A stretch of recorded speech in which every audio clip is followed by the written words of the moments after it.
O Evan vai voltar a competir. A gente também vai falar hoje sobre o Campeonato Internacional da FBB no show do The Rock. Mas antes de falar sobre tudo isso, eu vou dar uma treinadinha, tomar um pré-treino e volto já. Um treino de costas, deadlift, um treino longo, um treino que exige intensidade. Então, antes de treinar hoje, eu vou tomar o meu pré-treino preferido, ou um dos preferidos, que eu gosto muito do Mr. Vance também, o Venom. Um scoop pequeno já vai fazer o efeito.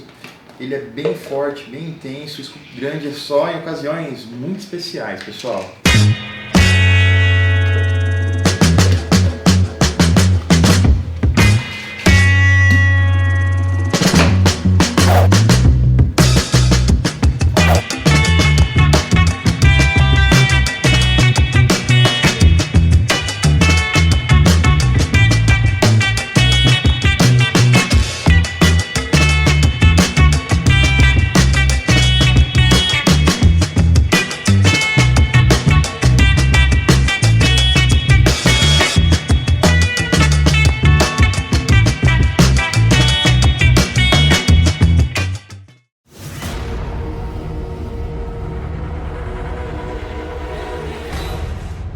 Queria começar o vídeo agradecendo a Dragon Pharma, o patrocinador do nosso canal.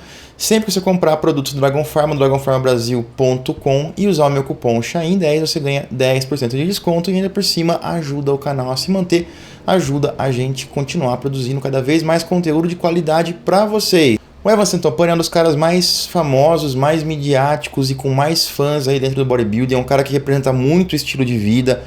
É um cara que tem muitos fãs e o jeito dele tratar os fãs, o jeito dele se portar como pessoa, chama muita atenção positivamente. É um cara muito legal, sempre foi cotado como uma promessa, como uma estrela, tem um físico muito legal. Ele nunca conseguiu chegar no ápice do que o físico dele poderia trazer de potencial, não por falta de esforço, na minha opinião. Na verdade, por excesso de esforço.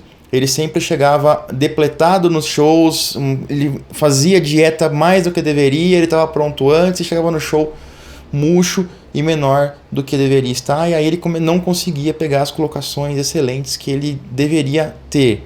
Ele produz muito conteúdo na internet, muita coisa bem interessante, é um cara muito legal aí, que eu sempre acompanho, e tenho certeza, você que é mais novo aí, não conhece o Evan Santopani, vale a pena curtir, vale a pena seguir o cara, porque ele produz bastante coisa. O último show que ele iria competir iria ser o New York Pro em 2016, 4 anos atrás. Durante a preparação ele escorregou na poça d'água no quintal dele e rompeu o tendão do quadríceps, passou por uma cirurgia, foi uma lesão muito séria, muito grave, acabou tirando um pouco aí da graça dele de competir. Ele se tratou, se recuperou, teve alguns problemas, passou por uma nova cirurgia depois, e para muita gente, inclusive para mim, eu achava que ele estava aposentado para sempre. Ele tem 37 anos, que não é velho, né? Ainda mais pro bodybuilding, nada. Ele tem a lenha para queimar, tem aí uns, pelo menos, bons 10 anos, caso ele queira. E é um cara inteligente, é um cara que não abusa, é um cara que sempre cuida da saúde. Então é um cara que a gente, provavelmente, se tiver um bom resultado agora, deve se animar e voltar. A gente deve continuar vendo o Evan por um bom tempo. Aí eu tava com saudade de vê-lo nos palcos.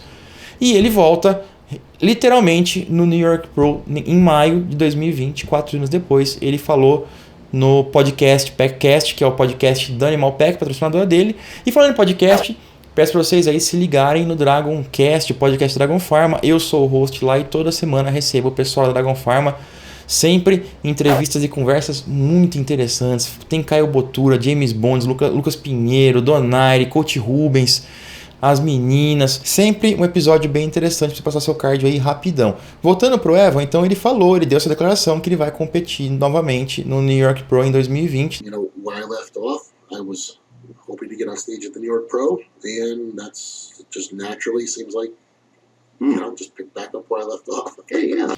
Já começou a preparação, tem inclusive no Instagram dele uma postagem recente, aqui no Instagram do Evan. E ele postou aqui uma dieta, um plano alimentar que ele está fazendo, né? E olha só que interessante. São a refeição 1, 7 ovos inteiros e uma xícara de aveia e chá. A refeição 2, 10 onças de frango, que dá uns 250 gramas, aí, um pouquinho mais de frango. Uma xícara de arroz e uma colher de sopa de azeite de oliva e kale, que é tipo um couve, né? Aí aqui embaixo... Refeição 3, mesma coisa. Refeição 4, 3 scoopas de um meal replacement. Refeição 5 aqui, 10 onças de frango. 8 onças de batata doce e 1/3 de xícara de nozes ou castanhas ou alguma coisa do tipo aí. E a última refeição são 10 onças de peru moído, 1 xícara de arroz e 1 colher de sopa de azeite de oliva e molho. Aí aqui ele fala, ó, dieta começa hoje. Aí vamos nós, 20 horas atrás. Estou gravando isso aqui segunda-feira, dia 3/2. Ele começou no domingo a preparação pro New York Pro, que acontece em maio. E até aqui em algum ponto ele fala... Aqui, ó, o cara pergunta, você tá fazendo isso aqui pra se manter? E não sei o que. E aí ele responde... Cadê a resposta? Aqui, ó. Isso aqui é para começar uma preparação. Então, realmente, ele está começando a preparação. É bastante comida. O Evan sempre foi um cara que comeu, sempre focou bastante em comida. É sempre legal ver as dietas dele. Ele é um cara bem inteligente nesse ponto da preparação. E aqui mais uma foto do Evan, né? É uma foto publicitária, obviamente, mas a gente vê que esse tempo fez bem pro Evan, né? Olha só, até o braço dele, que sempre foi um ponto fraco, deu uma crescidinha aí. Ele aproveitou. E aí, gente, eu até vou parar isso aqui. Eu preciso aproveitar essa piada pra... Gente, é sarcasmo. E tem gente que não consegue entender quando a gente tá falando sério, quando é um sarcasmo, uma brincadeira. Teve um vídeo postado no sábado do Flex Lewis e eu mostro a panturrilha dele e falo, olha só, o Flex nesse off-season tá até crescendo a panturrilha, que sempre foi um ponto fraco. E eu fiquei indignado porque não dá pra acreditar. Muita gente, mas muita gente chegou lá. Imagina, a panturrilha dele sempre foi um ponto forte, não fala bobagem e não sei o que. E aí as pessoas não entendem que era um sarcasmo. Eu falei, claro, cara, era sarcasmo, é brincadeira. Porque tem coisas que são tão notórias e tão já consagradas. Por exemplo, a panturrilha do Flex Lewis, os braços do Efan Centopani, o braço do Liprist, as costas do Phil Heath. É uma coisa que é tão domínio público, tão certo, que são grandes grupos musculares, que são grupos musculares consagrados, que são históricos, que você fala uma coisa, a panturrilha do Flex era o braço do Phil, é um ponto fraco, todo mundo vai saber que é brincadeira, todo mundo que entende de bodybuilding vai saber que é brincadeira. E aí os caras não conseguem entender. Eu fico impressionado com... Parecia que eu tô bravo demais com os caras, mas eu não tô, não. Então as pessoas não conseguem ter uma compreensão básica do que se fala hoje. Dá medo de falar algumas coisas às vezes em vídeo, porque as pessoas... Mas foda-se, eu vou falar mesmo assim. E entendam como entenderem. Só tô deixando claro aqui que o braço fraco do Evan Centopani é um sarcasmo, assim como era um sarcasmo a panturrilha fraca do Flex Lewis. Vamos continuar? Próximo vídeo é o grande show internacional que a gente vai ter na Athleticon. É um grande campeonato internacional que a NPC Pro League está realizando e vai organizar na Athleticon, que é o show do The Rock. E vai ser por países, não pode participar americanos. Eles vão dar pontos por classificação, apenas 5 atletas por país vão poder participar. Vamos ver um pouquinho aqui as normas, as regras, para a gente entender um pouco melhor como tudo isso acontece. A gente está aqui no perfil do Robin Chang. E aqui são as normas. Aqui eles falam primeiro que são as categorias, bodybuilding, classic, bikini, essas coisas. É a Open, não vai ter categoria novice, nem júnior, nem master. Não está aberto para atletas americanos, então não teremos americanos participando disso. Isso se deve ao fato de que a gente tem várias competições dando procards nos Estados Unidos. A gente tem o NPC Nationals, o NPC USAs, tem o North Americans, que é tipo um sul-americano, mas da América do Norte, e todos esses shows dão muitos procards já, e possivelmente eles não querem tantos americanos ganhando tantos procards assim. Na disputa overall de cada divisão, o cara de segundo a quinto lugar ganha pontos. Aí também, divisões regionais também ganha. Como que funciona? Qual que é o lance disso? É a seguinte, vai ter lá o Muscle Contest Brasil, bodybuilding, vai ter, cada um ganha a sua classe e tem o overall. O campeão do overall ganha o Procard e acabou, não é mais amador, não precisa mais competir no amador. Mas os caras ficarem de segundo a quinto lugar vão ganhar pontos. Esses pontos vão sendo somados no período de um ano aí. Os caras que competirem em shows nacionais ou regionais grandes, que forem competir o overall e não ganharem a Procard e ficarem de segundo a quinto, vão ganhando pontos, isso vai sendo somado e eles vão ter direito de competir nesse grande show no final do ano.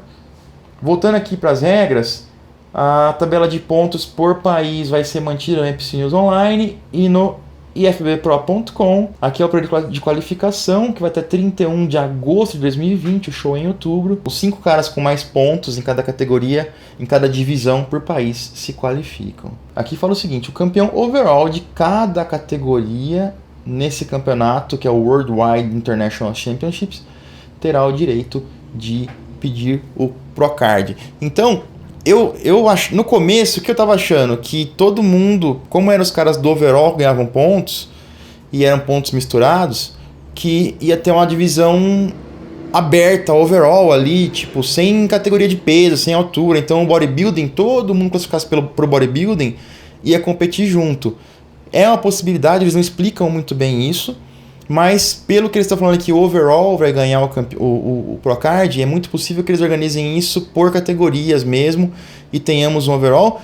Mas o grande lance é um grande campeonato mundial que volta a ser produzido, um grande campeonato internacional fixado num local, que volta a ser produzido pela NPC Pro League, o que é muito interessante na minha opinião. A gente tem muitos shows pontuais, né? Arnold Classics, shows nacionais que dão Procards, que são abertos internacionais. A gente deixou de ter um grande show internacional, tipo um campeonato mundial, um grande show para determinar grandes prêmios e determinar potências do bodybuilding novamente. Ficou muito pulverizado. Eu achei muito legal. Vai ser muito interessante de ver, de estar nesse show, porque imagino tanto de talento junto que vai ter lá. Vai ser um prato cheio para quem gosta de bodybuilding. E eu quero saber a opinião de vocês em relação a isso.